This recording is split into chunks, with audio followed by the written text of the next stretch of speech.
ഒരു യുവജന പ്രസ്ഥാനത്തിൽ വിദ്യാർത്ഥിയിലൂടെ കടന്നു വന്ന ചിന്തയ്ക്ക് VS എന്ന് പറയുന്നത് എങ്ങനെയൊക്കെയായിരുന്നു? നമ്മളെ സംബന്ധിച്ച് ഞാൻ SFIയിലേക്ക് വരുന്ന സമയത്ത് അദ്ദേഹം പ്രതിപക്ഷ നേതാവും പിന്നീട് മുഖ്യമന്ത്രി എല്ലാമായിട്ടാണ് പ്രവർത്തിക്കുന്നത്. അപ്പോൾ ഒരു പ്രതിപക്ഷ നേതാവായിരിക്കുന്ന സമയത്തും മുഖ്യമന്ത്രി ആയിരിക്കുമ്പോഴുമുള്ള VSൻ്റെ പ്രവർത്തനത്തെയാണ് നേരിട്ട് കാണാൻ കഴിഞ്ഞിട്ടുള്ളത്. ഇപ്പം ഇവിടെ എത്തിയിരിക്കുന്ന ജനങ്ങളെന്ന് പറയുന്നത് അവരുടെ ജീവിതത്തിൻ്റെ ഓരോ ഘട്ടങ്ങളിലും VS എന്ന് പറയുന്ന രണ്ടക്ഷരത്തെ അനുഭവിച്ചറിഞ്ഞ ജനങ്ങളാണ്. ഇവിടെ ഒരു മോള് വന്നിട്ടുണ്ട്. ആ കുഞ്ഞിനെ 2.5 വയസ്സിൽ VS എഴുത്തിനിരുത്തിയതാണ്. അപ്പോൾ അതുപോലെ ജീവിതത്തിൽ എപ്പോഴെങ്കിലും അദ്ദേഹവുമായി അദ്ദേഹത്തിൻ്റെ പ്രസംഗങ്ങളുമായിട്ടോ അല്ലെങ്കിൽ അദ്ദേഹത്തിൻ്റെ ഇടപെടലുകളോ ഒക്കെ കണക്ട് ചെയ്തിട്ടുള്ള മനുഷ്യരാണ് എല്ലാവരും. അതാണ് മലയാളികൾ ഹൃദയത്തോടു കൂടി ചേർത്ത് VSനെ വച്ചിരിക്കുന്നത്. അപ്പോൾ ഈ പോയിന്റിൽ 6 മണിക്ക് എത്തും എന്നാണ് പറഞ്ഞത്.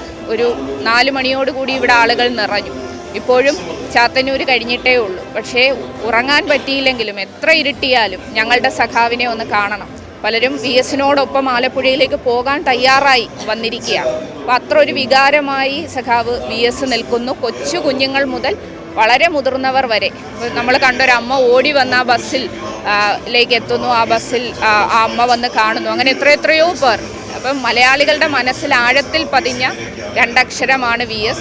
ഒരു കാലഘട്ടത്തിൻ്റെ അവസാനമാണ് സഖാവ് VSൻ്റെ വിയോഗം എന്ന് പറയുന്നത്.